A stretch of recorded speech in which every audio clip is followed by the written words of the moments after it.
my first experience of a Wetherspoons. He's so posh. I drove a hot hatch to a Wetherspoons. That's when he's been kidnapped. I'll see you in Spoons. The hot hatch will be outside.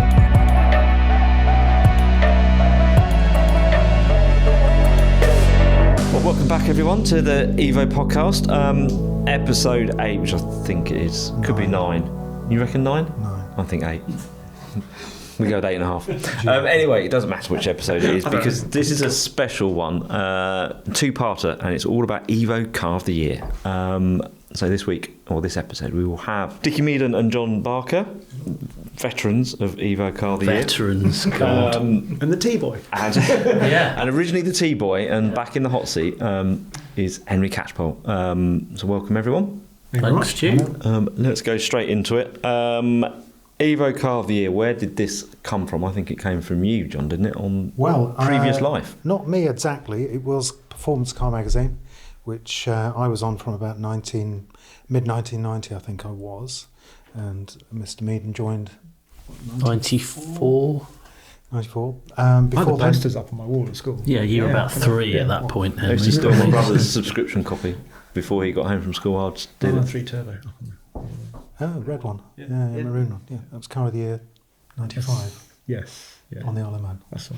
But the first one...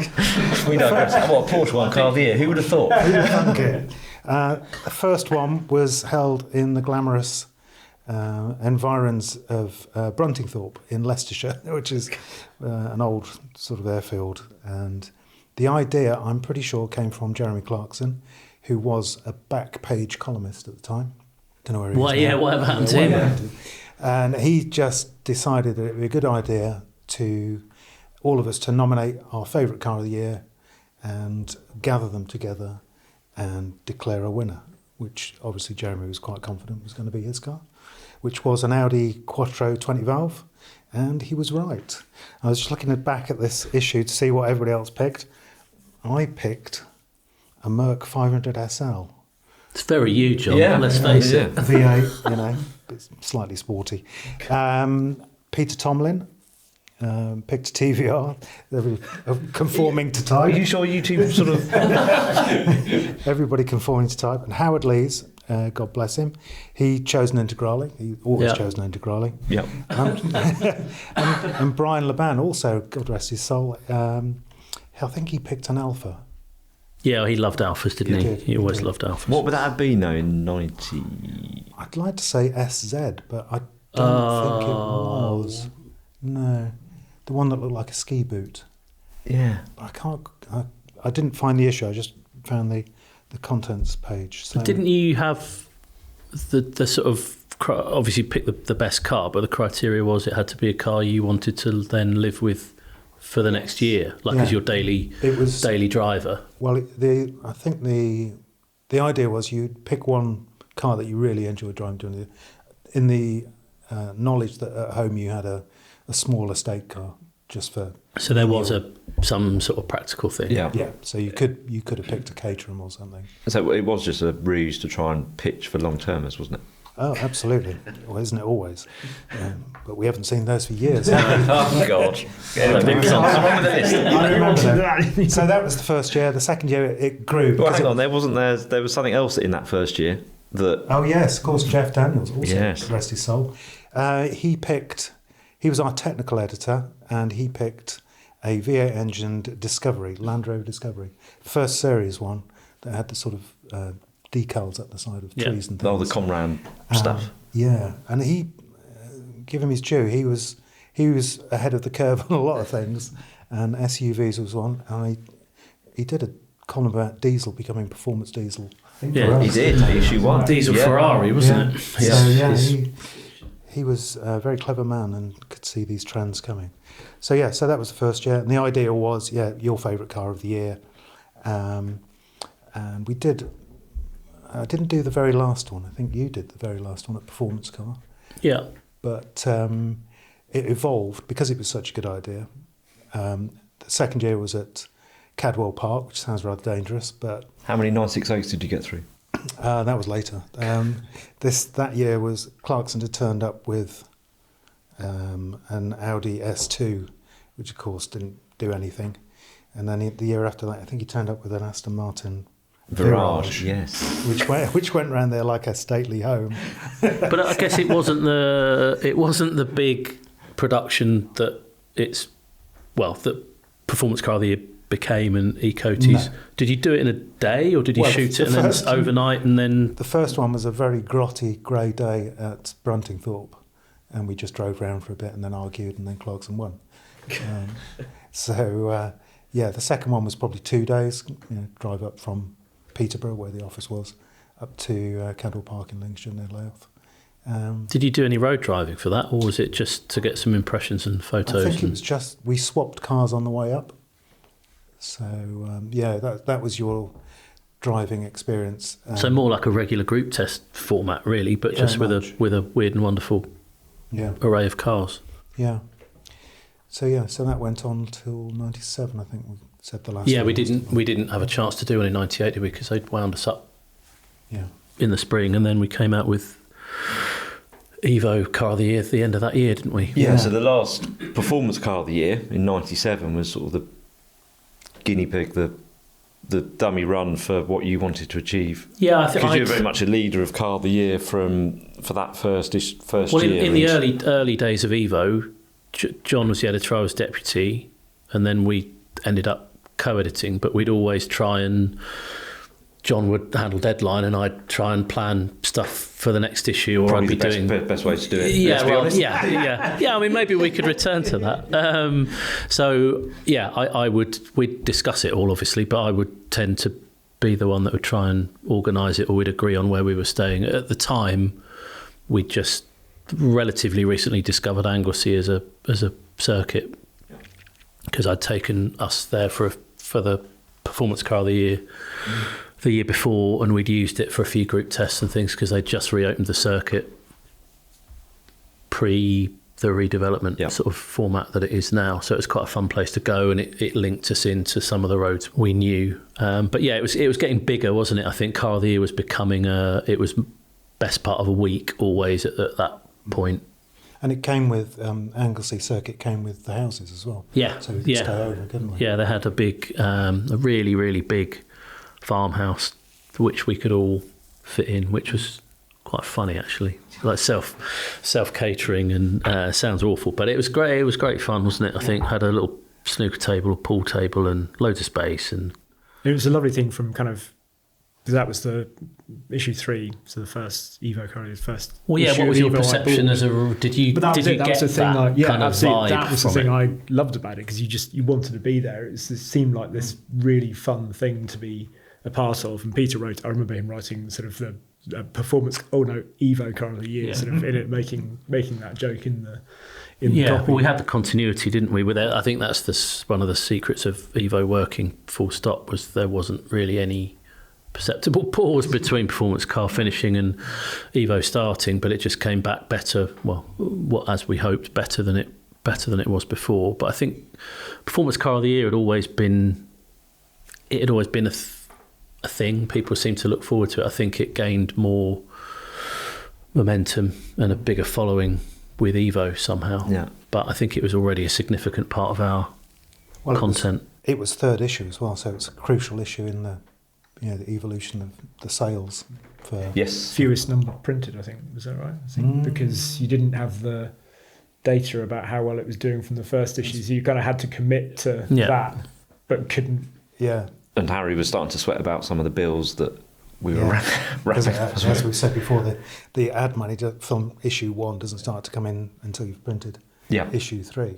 So that's... And that was, for us, that was a huge production. It was the biggest thing we'd done since we'd launched. It was only, as you say, it's issue 3, wasn't it? And it was quite... I remember being the T-boy in the office of sort of this whole thing coming together, and every time we had a car confirmed, it was sort of a ring the bell moment, wasn't it? It was a big thing. We were still not winging it exactly, but we were, and we weren't grateful to get the cars, but I think we were aware that nobody had to, there was no obligation for anyone to give us anything, and we'd proved ourselves by getting the first few issues out which was pretty momentous. But I think car of the year being actually waiting for the sun or the light to come for the cover on the beach at Portmaddock, and we were waiting for Dom. He had that massive Linhof camera, didn't he?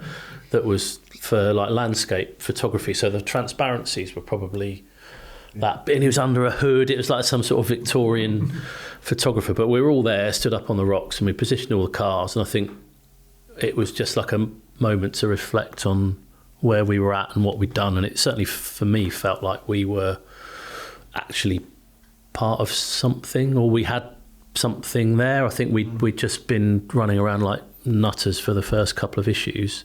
And even though the business was actually kind of on a bit of a precipice, really, but it felt like we'd got this done and it was going to be something. And then we kind of didn't really look back from that moment. But we didn't know it when we started that test. It's one of those weird things. Is you describing that, it feels, obviously I've been to a lot since then, but I still feel like when I read it, it felt like you were there, because it was the mag was never obviously about the personalities within it. It was always about the cars. It wasn't a sort of look at me driving this car. It was always about the car. But car of the year was that one thing, I suppose long term as well, but it was the one big test of the year where actually it felt as a reader like you got a glimpse behind the curtain, because there would be those few shots of people mucking around, or you'd have the behind the scenes shot of that cover. Yeah, there's a bit more colour, isn't there? And it was really, you never felt like it was done in a kind of, look at us. But it was just nice because you got that glimpse in the way Peter wrote it. You sort of, you did feel like you were there on that test. It wasn't just a dry sort of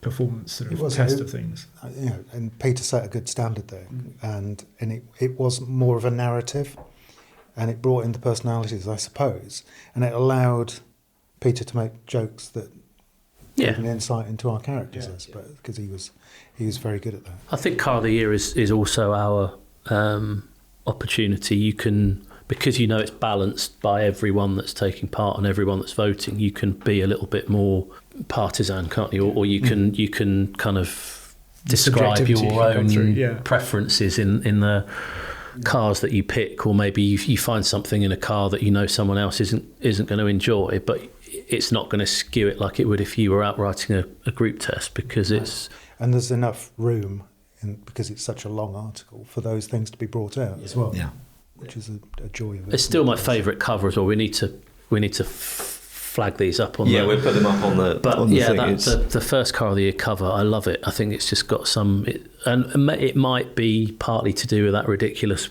camera, I think, because it was all fit, way before digital. We were on the beach for on the beach for ages. That actual image, we'll stick it up on the channel for those watching on YouTube. But it was pretty much dark, wasn't it? It was getting very dark. But I look at those cars now, and there's nothing. Well, I'll go through the list. So the original 906 Carrera, there's a F355 with a F1 paddle shift. It was the first time we'd really spent any time with that. Z3M Coupe, Elise 135 Sport, Audi S2, Jag XKR, MX5, Alfa GTV6, Impreza Turbo, and a Caterham 7. That was with the 6-speed box, wasn't it? Yeah, such a broad range of variety of cars, and yet none of them are nutty. Even the Caterham wasn't an absolute headbanger of a thing. The Jag was probably the most powerful thing there, wasn't it? We think it's about 400 horsepower. Yeah, which you can get that in.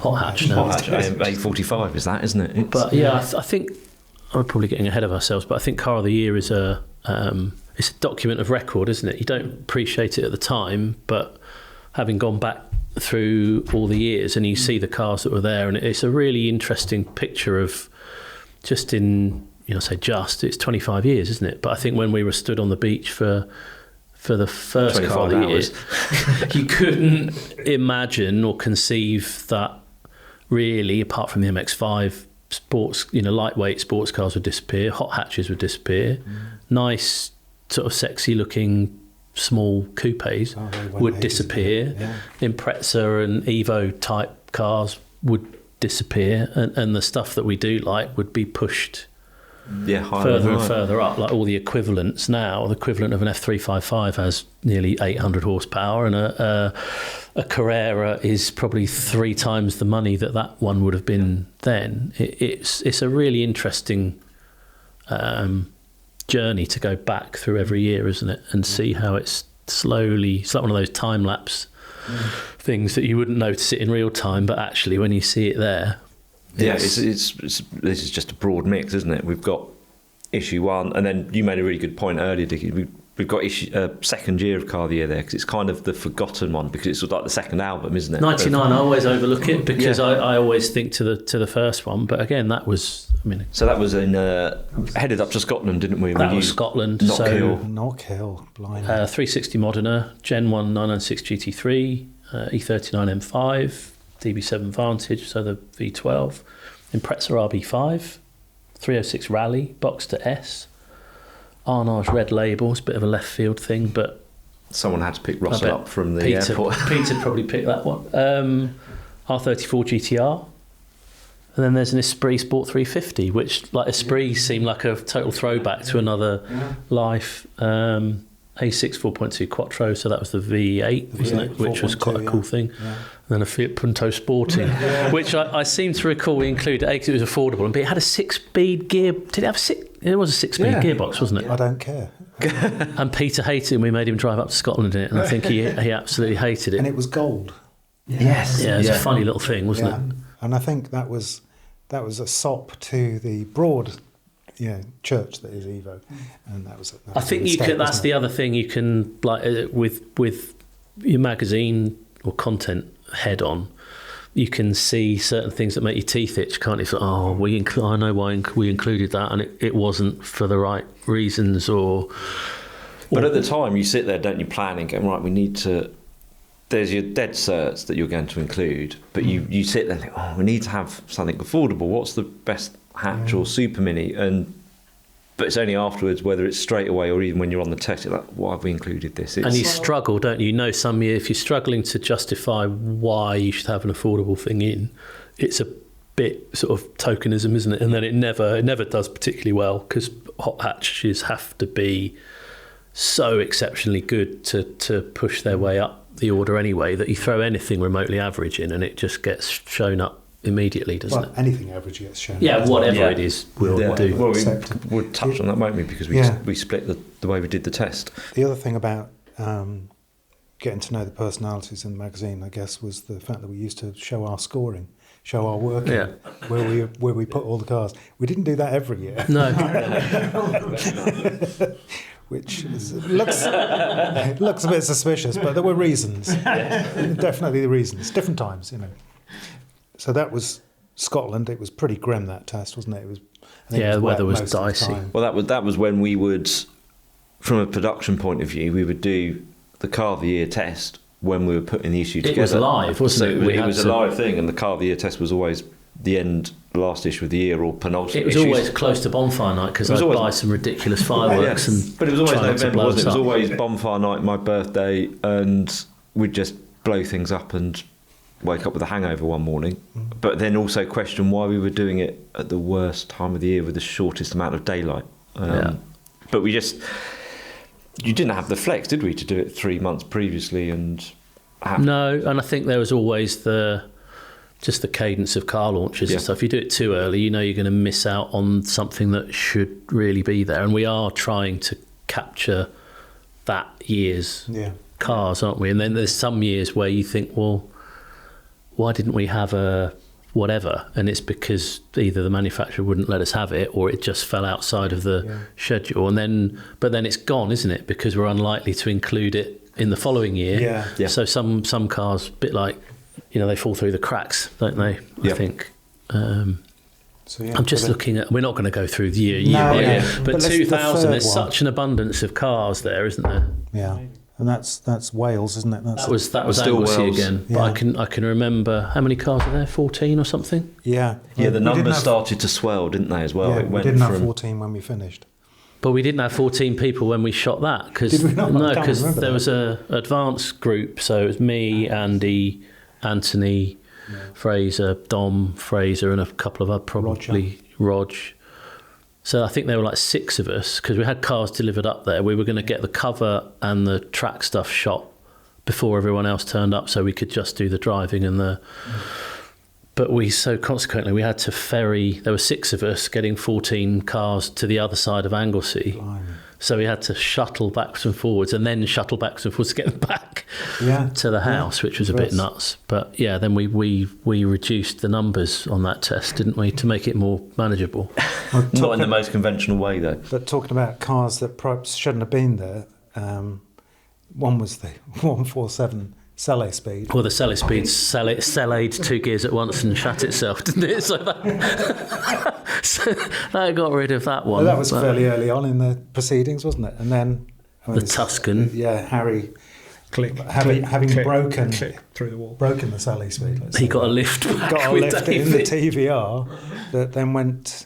Just like you say, just got his seatbelt clicked in, and Mr. Viv missed his braking, locked up, and went straight through a dry stone wall into a sheepfield. So that was another car done. And a bit later on, we had some bad weather. We had some good weather as well. The images for the cover don't reflect the weather on the test. It was filthy wet, wasn't it? Yeah, and quite close to the end of the test, we had a 340R there. Yeah, on those bloody Yokohama sort of cut slicks. In Wales, in the middle of winter almost. Yeah. And yeah, unfortunately, he popped it off the road and into a ditch, Jim. And when I rang it in, they went, oh, we're surprised it lasted this long. Funnily enough, I look back at the results, and it's no coincidence that the top 3 cars were all 4-wheel drive. I'm saying nothing, but that shouldn't have been the winner. What year was that? Oh, I did say something. No, well, you look at it now, 996 Turbo shouldn't have won that, should it? It should have been the P1, I think. Yeah, that came third, the P1. Yeah, and the Diablo was second. Yes, right, yeah. And where did the Exige come? Because that's another cracking bit of car. That came... Where did the Exige come? I'm trying to find it on the list. That came 9th. Behind the Ferrari. How times change. So there's a Lotus Exige S1, there's a 340R, and there's a VX220 Vauxhall. So effectively 3 Lotus... 3 identical cars with 3 different bits of bodywork. In car of the year. And there was a diesel BMW as well. Diesel, 330D. The first diesel. Still waiting for the first EV, just saying. Clear V6 Phase 1. How we didn't crash that in the rain, I have no idea. Wow. Maybe we just didn't drive it. Wasn't that the one where Gus had a bit of a problem with... Oh, man. Do we want to go there? Yeah, why not? So we were divided across 2 cottages, weren't we? Yeah. Because it was such a big deal. Yeah, so we weren't in the farmhouse. We were in these 2 big sort of what would be now Airbnb type cottages. Gus, the photographer, had been freezing cold and soaking wet for days. We'd got everything done. That evening, everyone got sort of washed and brushed up, ready to head out for a last evening or a couple of days before the end dinner. We'd got the people carrier stuck in the mud outside the house.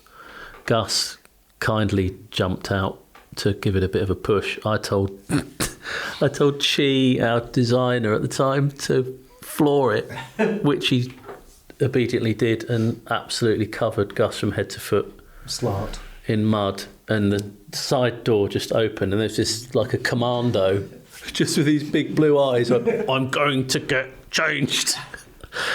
It was quite tense that evening, I seem to remember. Yes. Yeah, not the best move. But anyway, we survived. Can we just go back to 1999? 99? Yes. You know, you mentioned the Bentley Arnage of why you wondered it was there. Yeah. Did I pick it? No, you didn't pick it, but I'm just looking at the finishing order. It finished ahead of the Esprit. Did it? Whoa. In 9th, joint 9th with the GTR. Wow. What were we smoking that year? That is... Yeah. That is absurd. We're just undermining all the credibility of Carolina. I mean, I know the weather was pretty moody and it was a nice thing to be wafted around in and back to the airport to fly home, but... Although I would say, and I've said this before, GTRs are rubbish unless they've got about 600 horsepower, aren't they? They're just not the things everyone thinks they are when they've got 276 horsepower. Not that rubbish, though. Well, yeah, I don't. Maybe not, but they're not the event that you would think they should be. Was that a Harry skewing kind of? Well, there might be a bit of that, but there's also we always say, or we always said at the time, there is no loser here because they're all here on merit, which means if they were good. Not all the PR people saw it that way, did they? No, of course they didn't. But if we thought that Bentley was doing what it was intended to do really well, then that's why it's there, and it's in a fair fight. You had to be there. But yeah, so that was probably the worst one we've ever done, when Gus got slarted with mud and we crashed 3 cars. Yeah, I don't remember a crashier one than that, definitely. No. The weather was awful. Thankfully, we've done this year's. Actually, oh, hang on. No, there wasn't. There's never been a higher body count than 2,000, has there? I think the most extravagant one, which was one of the weirdest, was where we went to Scotland, and then we went to Italy. But there was another one. There was another 2-parter, and I remember we really upset Mini BMW because in the pre-test, where cars qualified for the final, as it were, which was more exotic location, we had 3 different products from them. It might have been a 3 Series Coupe, a Mini JCW something or other, and they all got damaged somehow. Curved wheels. And none of them went through the final. So. That was a Mini, a 135i and a M3 CS or something like that. Something CS like made. CS made. Wow. Yeah. So. Might have just been was it a Z4M or something like that? Could have been. But yeah, that was we did escalate the idea, because it did become a point in the year that we look forward to, and the readers seem to look forward to as well. And it does. I think it grew because, again, when we launched Evo, we launched into a period where there weren't so many performance cars, and then there just were more and more and more and more, and we rode that wave, didn't we? So we got to the point, whichever year, what year was it, where we had so many, we did a 2 parts. The real world and the unreal world, and there was effectively a full car of the year's worth of affordable stuff. 2005 would be the first. 2003 I've got here, because that was Litcho's Spec C, Phase 2 V6 Clio. Yeah, that was in all Italy. those. Oh no, that was. They went to Italy. Yeah. But that was the year. Yes. One in 06. And with a part 1. I do remember thinking, we had all these great cars in Scotland, and we nominated 3 and they went through. And one of the cars they met in Italy was a Cayenne. First SUV. Yeah. Cayenne Turbo, wasn't it? But yeah, and then if you look at the test, there's more pictures of the police cars, which is part of the story we'll come on to, I'm sure. There's more pictures of the police cars than there are of the Cayenne. So. I would imagine the Cayenne was really popular with Andy and Gus, photographers, I would think. Yeah, I suppose they might have actually used it as a tracking. And yeah, not that affected. But like the Arnage, I'm sure it all got a fair run at the. Well, I think perhaps were Porsche already on a bit of a run. Well, 99. 98 Carrera one, 99 the GT3 one, 2000 was the 996 Turbo. Yeah. So they were. Perhaps that was the only thing that was new that they thought they might. Yeah, because we went in. 01 was the first overseas. We realised that I'd already left by then, because getting bored of standing in the rain in November for a week. But yeah, you are right in hindsight now. Carrera Turbo 996 Turbo shouldn't have won. I probably voted it was a winner, but looking at the cars and remembering how they all drive now. But yeah, we moved overseas, didn't we? After that, yes, first was overseas Italy, in 01, wasn't it? I think that was because we wanted to include the Zonda, wasn't it? Partly, yes. And that was there, and then we got a Lamborghini because it was easy to get that in Italy. And a rough came from Germany with Ostrich. Oh yeah, Astrid, that Harry always called Ostrich. Yeah, and that was the first one with a film, wasn't it? Yeah, it felt like CD-ROM, CD-ROM. cover-mounted CD-ROM, kids. Look it up on Google. Ask your granddad. It was quite a big step up, actually, wasn't it? With stuff like the Zonda and the Murcielago in there, it felt like a kind of. Well, it was a moment in time, wasn't it, when the supercars were really starting to step away. Yeah, and there'd been. I think it was just in that cycle, wasn't it? Because I think the 97, like the last performance car of the year, we had a Diablo SV or something there. And we'd had 550s and that kind of stuff. So it wasn't as though we capped the level of car. I think it just so happened that the first couple of years of car of the year didn't have any really top end stuff. Yeah. And the Zonda was ridiculously cheap. Yeah. Compared to what they are now. You know, it was maybe 50 grand more than a Lamborghini or 75 grand more than a Lambo at the time. But that one nearly went very badly wrong, didn't it? Because I think it was the last day in Italy, we'd gone up to the top of a hill somewhere, on the top of the hills, and we were all just running around in the cars, just getting our final thoughts together. And we hear this police siren coming from a very long way away. And it sort of dawned on us after a while, because it was quite a climb, that they might actually be coming for us. So we were all standing around when the police car, 2 police cars. I think we all managed to make ourselves scarce, didn't we? And hey, it was like musical chairs, but Harry was the last one in the car park. And they'd had reports that there was an unlicensed road race going on. That's probably not so far from the truth. So they immediately asked for all the papers of the cars, because they were threatening to take all the cars away. They said they'd call for a transporter and all the cars would be impounded. And so this Marco Della Monica was there as well, our Italian. Most Italian man in all of Italy. Yeah, he came, we were all huddled on the Armco at the far side, weren't we? He came and he said, papers, they need to see the papers. And we said... there are no papers. So no, this cannot be. no, you must have. I said, no, we haven't got any. And I think we had one set of papers. Anyway, he went back and started chatting to them.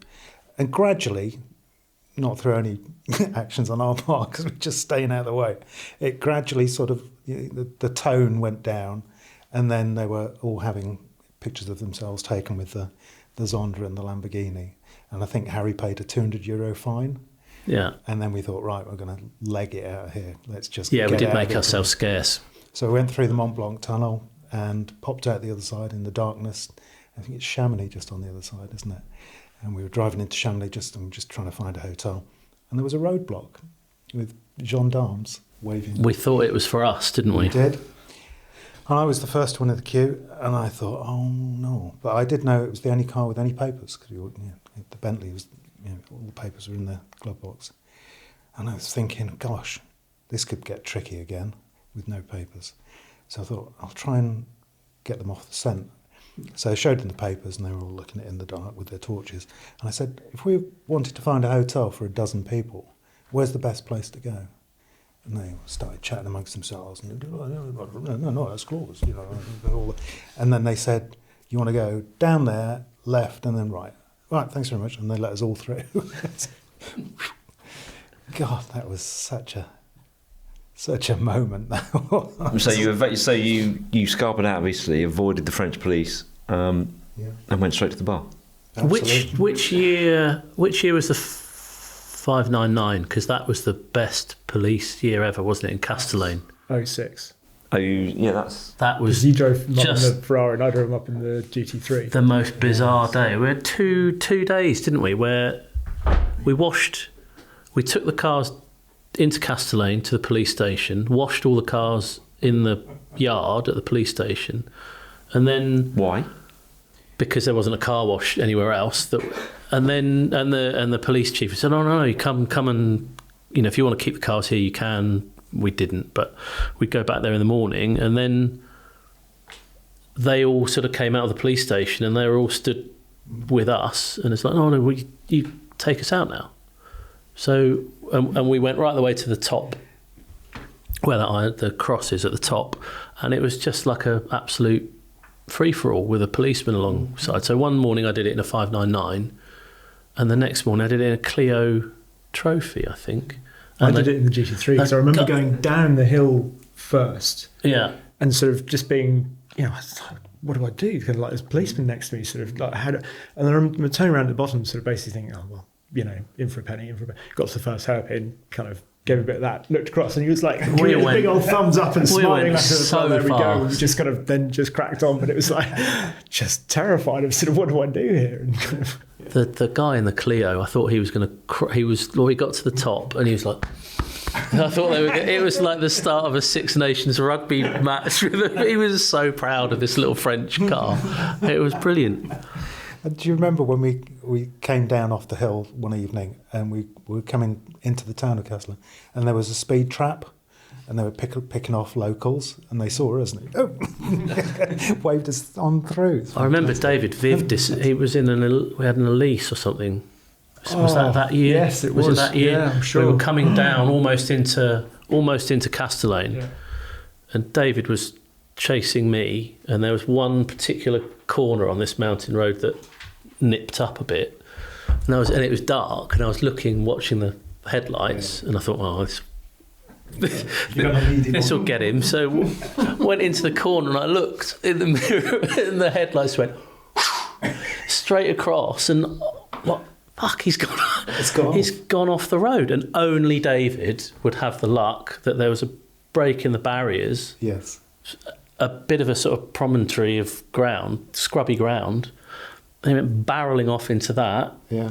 Did a 3-point turn, came back on and drove out. I was like, oh my God, he's gone. Because I think I was following. I think I was behind him, and it was just like, I couldn't believe that he's going to make it. And oh my, there was nothing I could do than just kind of... We were staying in Digney Labane. Dean Labane. So it was that ridiculous chase along the valley floor and then up into the mountain. Yeah. It was through epic. the rocks. That was pretty epic. And that was the year that, because the G3 is not on the cover because it got a puncture. Sort of in that lay-by. Yeah. And really early doors. And the static, if you look at it, is kind of slightly at because it's low on one rear corner. Then it had to get picked up, and I spent the day in Porsches and to Marseille waiting for and there was all this sort of, well, you have the car. No, I don't have the car. You've got the car. And then the car type, well, you've got the tyre. No, you've got the tyre. So kind of like, and it was a it must have been Cup tyre at the time. Trying to find one of those was hen's teeth. Trying to find a Michelin tyre in France. Absolutely, yes, that was the one. Not too far from their test track and factory. Yeah. And I spent the entire day there, and then 2 young guys came out from the workshop and went, "Yeah, it's all fitted. We just need to go and." Check it's all right now. Yeah, and I was like, no, you don't. Just like, like 12 hours at this point. Give me the car. No, we go. And they disappeared. It was like an hour and a half later. They came back going, it's all fine. Needs new tyres. Exactly that. So and I just drove it straight back to Stuttgart after that, basically. So, in the wet. Well, that's got us to halfway through the first part of the decade. Let's have a break. John has got some disgusting stuff for us to try in the break, and we will see you after this short interlude.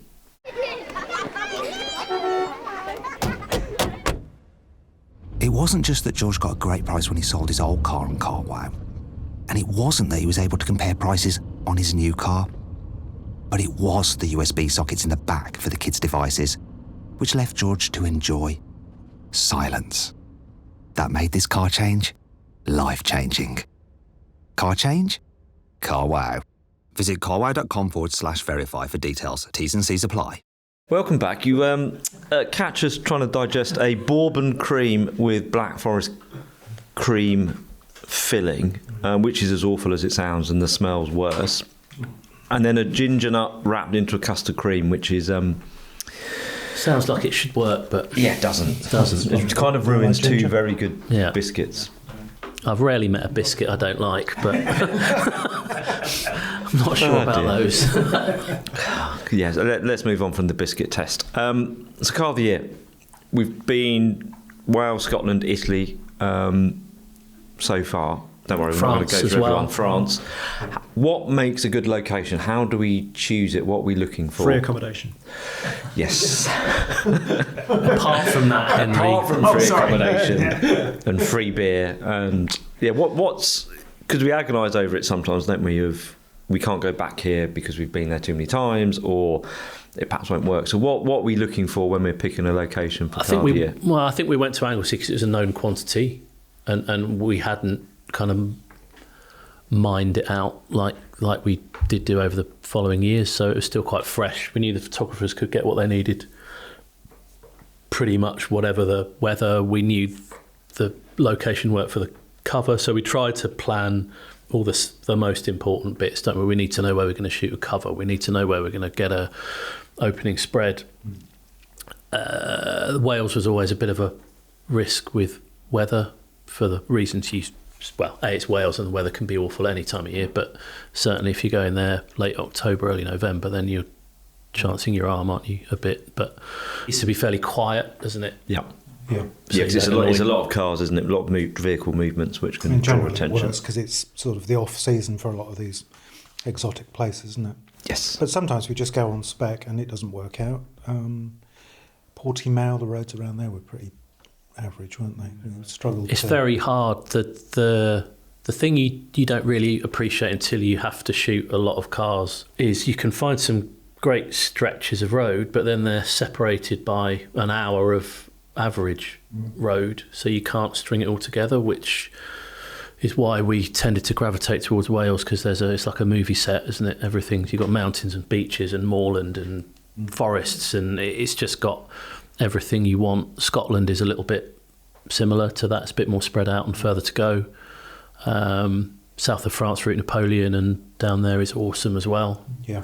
Is there a favourite amongst a location that, if I said to you, right, you can pick the location this year, is there somewhere that you would individually all say, I think do it there?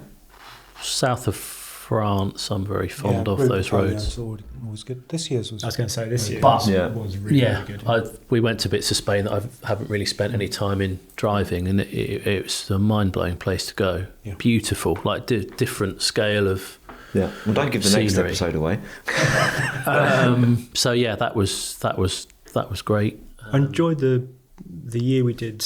It's 2008. We did Wales and then Mont Ventoux, and that was actually Yeah. really good.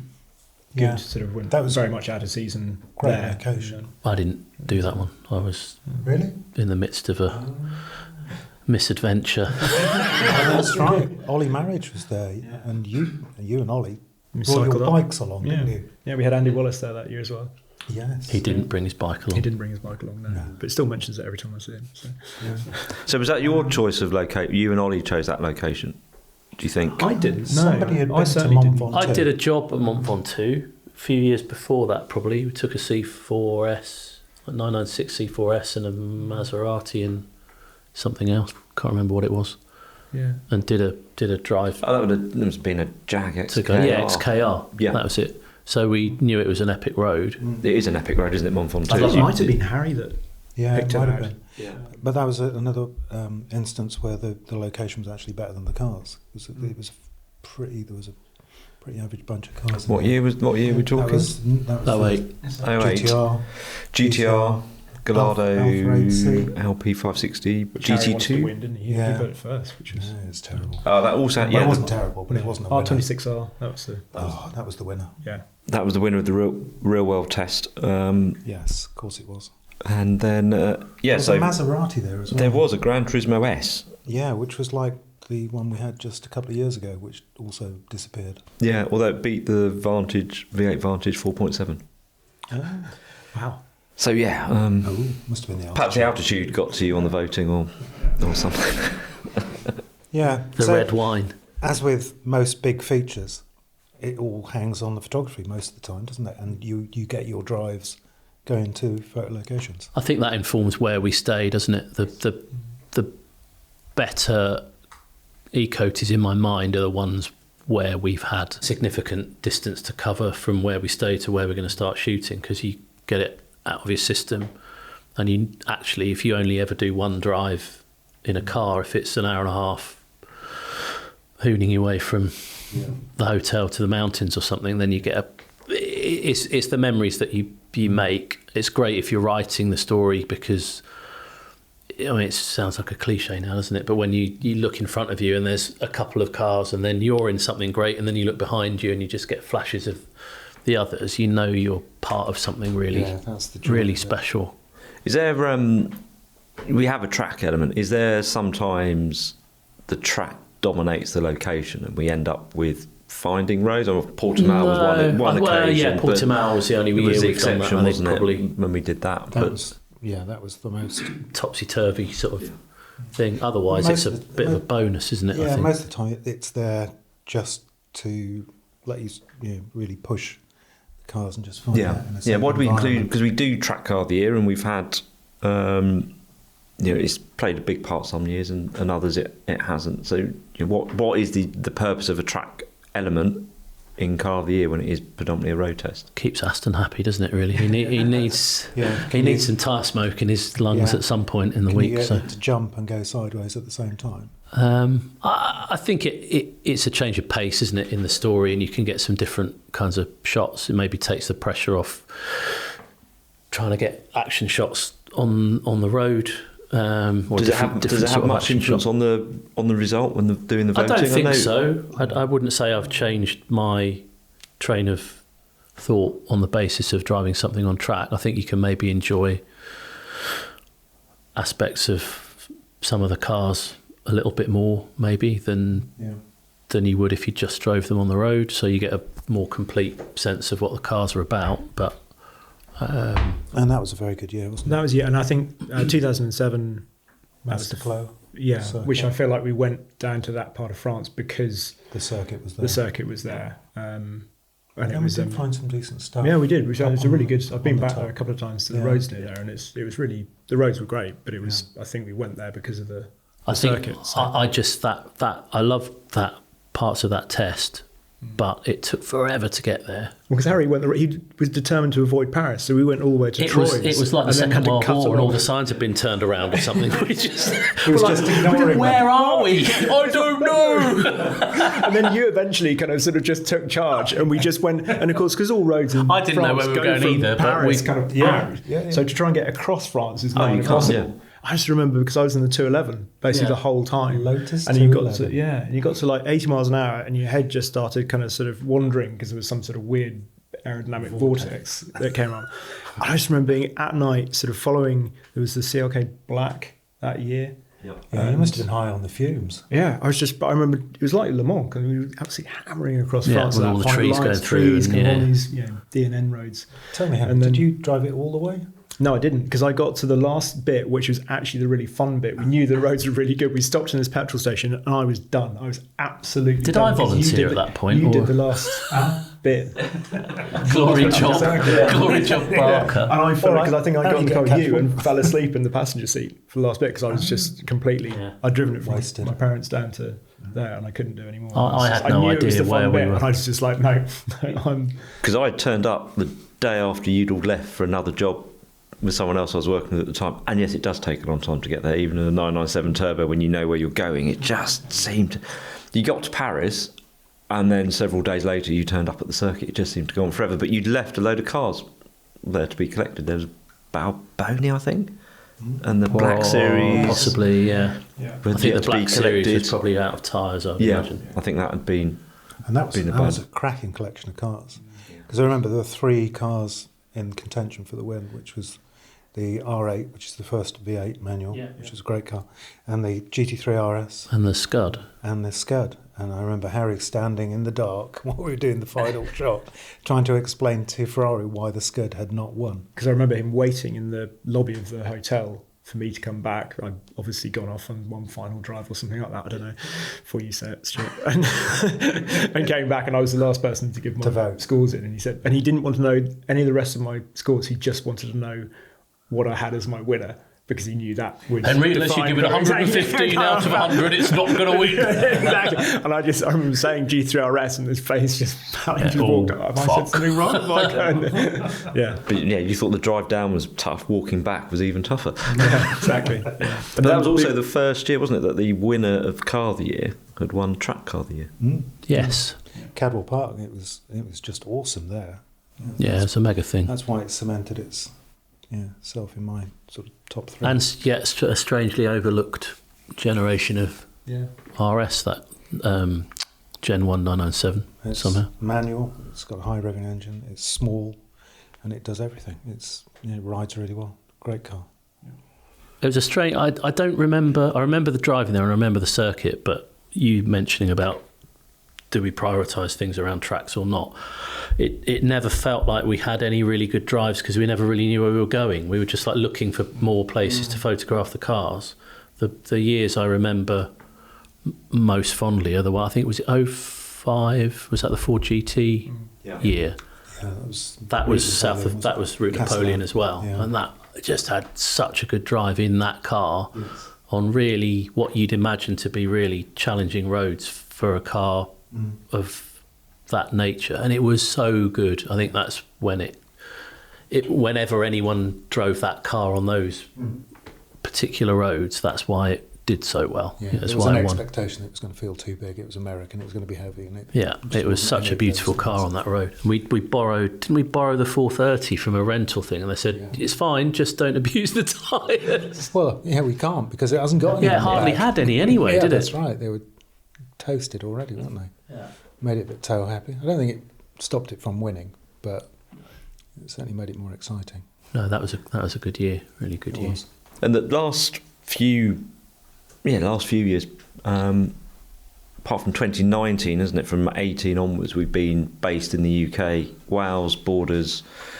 What does the UK offer us, sort of going back to the origins, really? What does the UK offer us? Obviously, it's familiar roads and familiar territory. roads. They're more challenging roads. I think they don't have the scope that south of France The landscape. does, but I think you don't need to drive as far to get a sense of where the cars shake out. I suppose it's home turf, so it feels right when I always enjoy the eCoties when we do them here, because it's more familiar and one less variable. Really, you kind of always know where you're going and what you're doing.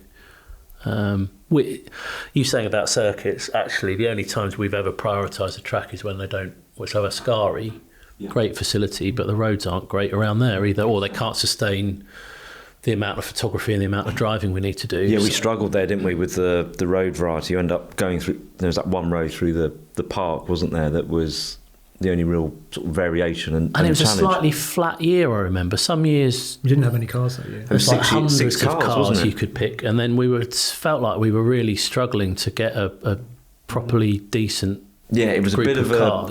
a flat patch, wasn't it? Just in model year development and things. We were.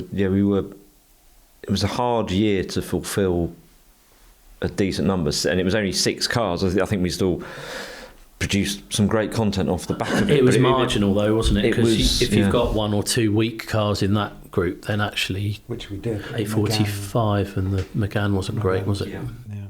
It was an interesting year. But after that, it was obviously there was stuff happened in 2020. But we seemed Something happened in something 2020. happened, Can't remember what it was. But we managed to do a full 2-week eCoty, which had a full week at, I think we had 20 cars, full week at Anglesey, and then we went up to the Borders for a week in weird social distancing Totally odd hotels, circumstances, wasn't it? nowhere open for dinner. I think we went into my first experience of a Wetherspoons. Surely not. It was, Stu. yeah. I managed to get to 2020 without ever going into a Wetherspoons. Posh, isn't it? I thought he had his honeymoon at one of Wetherspoons. I drove a hot hatch to a Wetherspoons. Strange coincidence. That's when he's been kidnapped. You know that when he. Yeah, I'll see you in Spoons. The hot hatch will be outside. Thanks for that. I'd completely forgotten about the Anglesey element of that. Yeah, I noticed that in your copy that you filed the other week. I just remembered the what's the other bit? Scotland, North. What's that bit at the top? That bit that I'd forgotten as well. the other bit It of was such a England. weird year. Yeah, we had a week in Anglesey. And that was we had a GR Yaris that had come straight off the boat, hadn't been Oh, registered. because we were doing all the filming, weren't we? Yes, if I remember It was it now. on ITV, wasn't it? Yeah, We had yeah. 2 episodes, and Yeah. then headed up to the Borders. But you had every restaurant we went to, we had to say we all lived in the same address. It was like 15 blokes turning up. Yes. The world's that- weirdest but- boy band. But it was that weird sort of. It felt like a bit of freedom, wasn't it? Because we'd just been let out from everywhere and had 20 cars to. And then we went to Scotland, where all of Holland were chugging around in shit old Land Rover Defenders, and the rest of the world were there in camper vans, weren't they? Yeah, as you called it, the Vandemic. Yeah, the Vandemic. Jesus, what a weird time that was. And we did before that, wasn't it? 2015, ruined the North Coast 500 for everyone by doing alerting that. people's attention to it. Yeah, which was great, epic scenery. But that was more of a journey, wasn't it? So you didn't have those drives because you weren't going back to the same place every night. You'd have 2 days somewhere and then move on. And epic roads and epic Incredible scenery. weather that year. Yeah, I don't because- think I was there for the whole thing. I think I went You had to go back early because we thought, well, the best thing to do was to do a week of eCoty, then immediately do Track Car of the Year. So you left 2 or 3 days early. Yeah, I think I probably did a race somewhere in between as well. Probably. Spa, I think, 6 hours. But we flew up to Scotland. Yes. And I remember that you said it was fantastic weather. The woman who met us said, well, you're doing all right with the weather. So far this year, it's been vile. So we had a really good window. It was amazing weather. Yeah. Really good window. Bright sunshine, clear blue skies, wasn't it? Yeah, I remember being at the very top of the North Coast 500, and we were sort of stood on the cliff looking down at the beach getting sunburnt. Yeah, golden sands. Yeah, it was amazing. That was a fantastic location, but I think that was more spectacular to look at than to get the impressions we wanted for the cars, wasn't it? You do need to go backwards and forwards on the same roads. It's like it's like a control experiment, isn't it? Sometimes you need, if you're constantly on different bits of road in a different car, you kind of want to, but I'd really like to try the Ferrari on that bit, or because you haven't got any continuity otherwise. It's a weirdly particular set of ingredients you need, I think, to make Car of the Year. Because I remember the Isle of Skye didn't really work. Because again, beautiful place, great for photography, bits of road, but we then went back into the sort of the Highlands on the mainland for the last, I think we took the last 5 cars. We just split it up that year, so we did the main test and then sort of picked the top 5 and took them out for the last bit which you wrote, I think. Yeah, it wasn't, and those roads were, for that bit of Scotland, just felt a bit flat as well, didn't they? Yeah. So sometimes it comes good and sometimes it doesn't. It's not all to do with the weather, it's location, set of cars. Yeah, because there's a few places you think, well, we should go there because that would be great, but we've never done anything in Germany. But you always struggle to find those roads in Germany, don't you, where you get the variety. It's all very flat and straight, or big sweeping corners. France, Route Napoleon is fantastic, but other areas in France, the roads can be quite long and straight, and it is a sort of a particular thing we're looking for, which is why we sometimes go back to the same place, isn't it? And and also for that continuity, if you do 2 or 3 back to back in the same place, you can have a bit of a reference point. But then the photographers get bored. Yes, and you don't. The last thing you want is a bored photographer. And certainly the last thing you want is 2 bored photographers and a film crew. Bless them. Of the cars, then, what are the ones that stand out for you that did well in it, were surprises in the result, right or wrongly, whether it was actually we're looking back and perhaps that was just the moment it felt like the best car, but now possibly if you drove it, it wouldn't set you alight? Well, I think we put the Evora ahead of I was going to say that was the 911 GT3. I wasn't there that year. I did. I put the G3 half a point ahead, which was surprising because I thought I put the Evora ahead of the when you checked. And I checked just now, and I didn't. Had Harry done your notes for you? It was Harry was doing the scoring. I remember having an argument with Chris Harris sitting in. God, you're brave. It was a really crappy motel somewhere, wasn't it? Where we finally decided what. Well, that was the Isle of Skye. No, this was on the way back because we were sort of almost on the way back. But the GT3 that year was really tough, and the roads were quite difficult, and it didn't really work. And the Evora, which was that Gen 2, 2? 997 Gen 2. Oh, so okay. Yeah.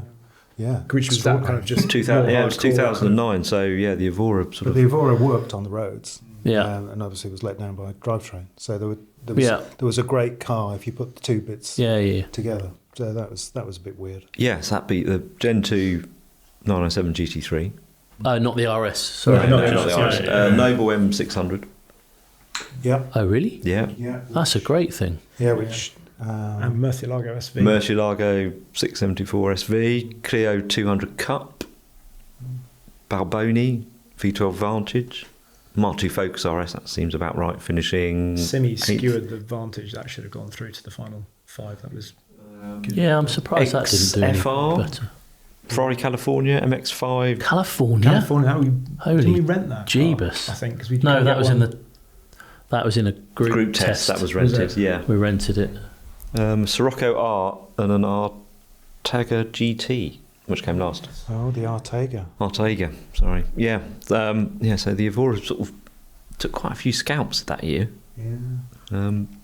A 911 won the following year, so everything was resumed. Yeah, All it was service a glitch resumed. in the Matrix, obviously. Are there any other cars that have won that now we would think, actually, on reflection, it won because of the circumstances it found itself in, rather than it being? Well, I think I remember was it 99 was quite contentious, wasn't it, with the Gen 2? What did you vote as the winner? Which one? For 90 car? Well, no, not car of the year 99. When was the Gen 2 996? Yes, Gen 2 996 was 2001 in Italy with the Zonda, the M3, Murcielago, TVR Tamura, and then Gen 2 996 finished in 5th place, ahead of the Elise S2. Yeah. And neither of because the 997 Gen 1 GT3 didn't win either because it got beaten by the 599. Yeah. So neither of the standard GT3s from 997 won. Yeah, it's quite interesting, isn't it? Sort of, you look back now and think, Rightly assume they would. rightly got the reputation for always putting Porsches first, but there are years where cars that everyone would have assumed, it's GT3, it's going to win. Yeah. Well, we had that Haven't in won. 21, didn't we, with a four-door saloon car beating a GT3 Touring in the M5 CS. But I think the first time everyone drove that car, the M5, they thought, hang on. Before they got in it was like, why is this here? Drove it, and it's like, oh, that's why it's here. I can distinctly remember thinking, what a stupid car. Why would you make such a big thing with 4 really uncomfortable bucket seats, blah, blah, blah, blah. And then I drove it, that's why. It's amazing. Because we had an M4 as well, didn't we? So regular M3.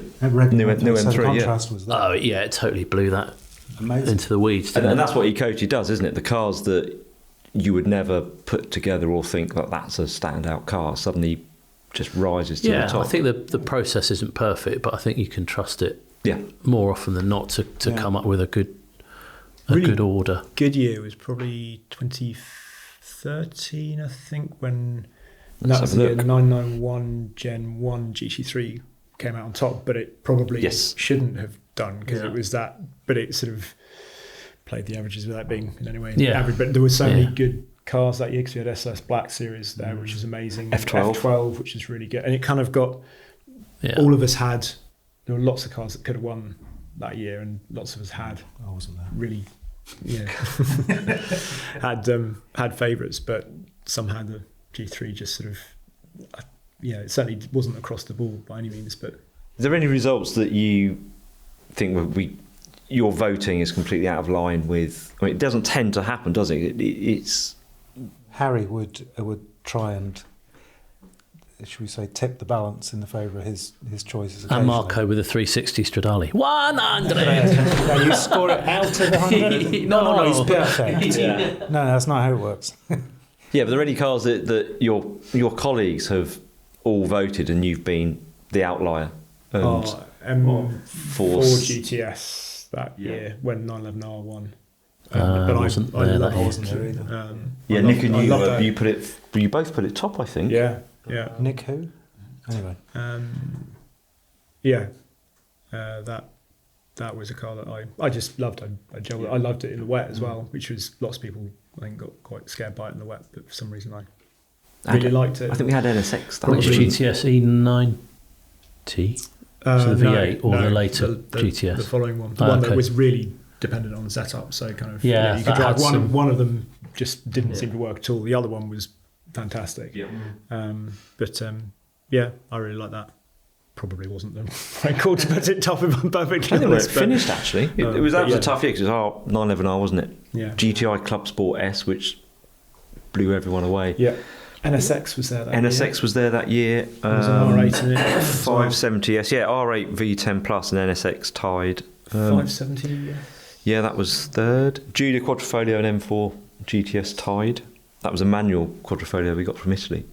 So a car you couldn't buy in the UK, always useful consumer advice from Evo there. Rear-wheel drive Hurricane, Vantage GT8, that was... Everyone seemed to love it, but not enough to... Yeah, it's a great car, but they don't have the grunt. No. If you drove one now, makes a ridiculous amount of noise and it handles brilliantly, but it's about 100 horsepower down on what it And then Should have. I remember that year not only because Dan Prosser got a quadrifoglio stuck on the beach despite being told that soft sand and 1,500 kilos don't mix. It's the Focus Gen 3 Focus RS C63S Coupe and the original M2 that beforehand I think we all thought, well, between those three there's a proper hot rod AMG, like M2, brilliant, lighter and smaller than an M3, and Focus RS with drift mode and four-wheel drive, and they just sort of disappeared that week, to the point where we struggled to find pictures of the Focus and the M2. They just became, those two cars became forgotten cars. They just got undone on those roads. Yeah. The suspension, they just wouldn't settle, and it was, I think the only unanimous verdict was probably 2014. It was 2014, yes. The Speziale, Yep. which was a very loud car. Yeah. The interesting thing for me on that was I was not officially working for Evo. I turned up as an extra pair of hands. Okay. And the car that I'd been working on at JLR was there, which was Came quite second. Well, that was the thing. I was sort of fly on the wall because we'd arrive back at the hotel and people would come in and get a beer and start chatting, and Would you be there reading a paper in the reception? 2 eye holes in the middle. just recording. And I think it was Dan Prosser came in and he said, "Wow, that Jack, you've got to be on your toes, haven't you? And it's so bloody loud." I thought, it's not going to end well. And then it came second. So, But yeah, that was very interesting. Because having worked on it, you see all the faults. Because all the stuff that you would like to have improved. But you don't see the wow, it's a great looking car, it sounds fantastic, and it's a real fun thing to drive. Yeah, that was an interesting. I came back 2 months after that, I think, thankfully, because I didn't have to then deal with the fallout of a telegraph pole and an M3.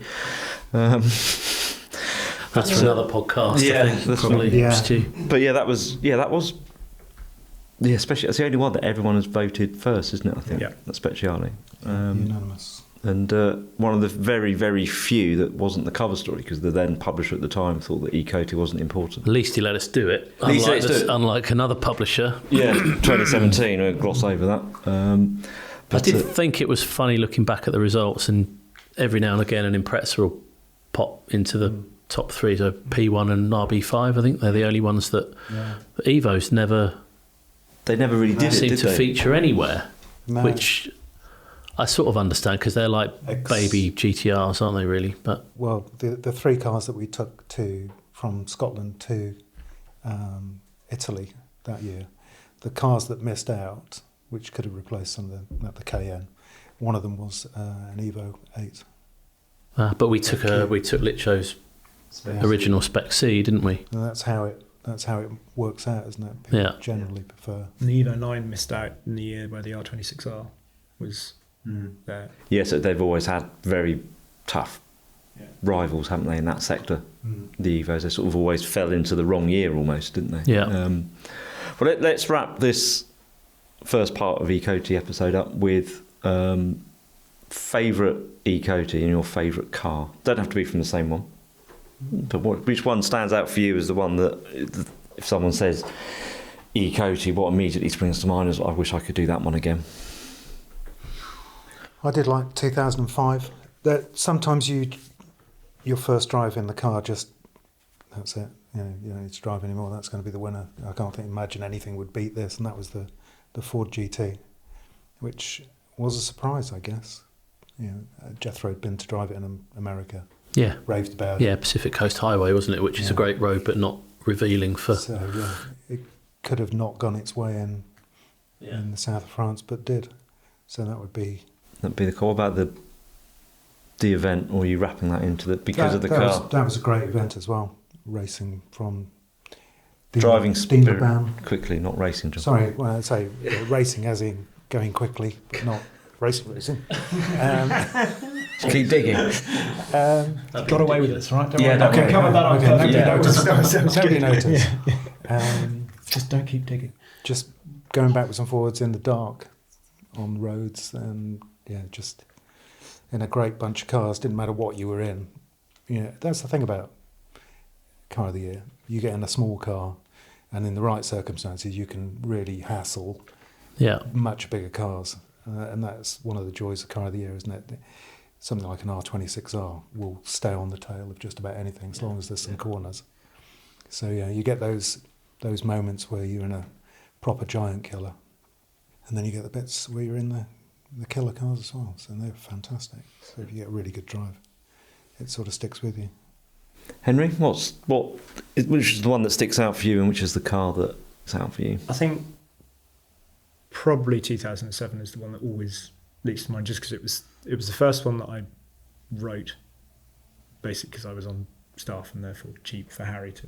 So I'm not claiming it because there's any other reason than that, but it was an amazing thing. Like I said, it meant so much to me. It's kind of having reading Car of the Year. If you've been reading it, to get the chance to write it was just amazing, and it was a proper, like I said, it's the long drive down there and the circuit and everything, and yeah, that's the one that will always live in my memory, I think. So yeah. And is there a car of the Year winner that? I think probably a Speciale. I think again I drove it up there that year as well, so I have that memory of that lovely drive up there and sort of getting there and actually just thinking, you know what, that is the winner. And it was, so everybody agrees, which is quite nice, but also so unusual. Actually, now you mention it, I drove the Hurricane Evo to and from Car of the Year, which was in North Wales. It's just, I'd had never a dull moment. It didn't win, but fabulous bit of kit. For you, Dickie? Favourite car of the year, I think 98. I think if I shut my eyes and imagine a car of the year cover, it's always that one. I think that was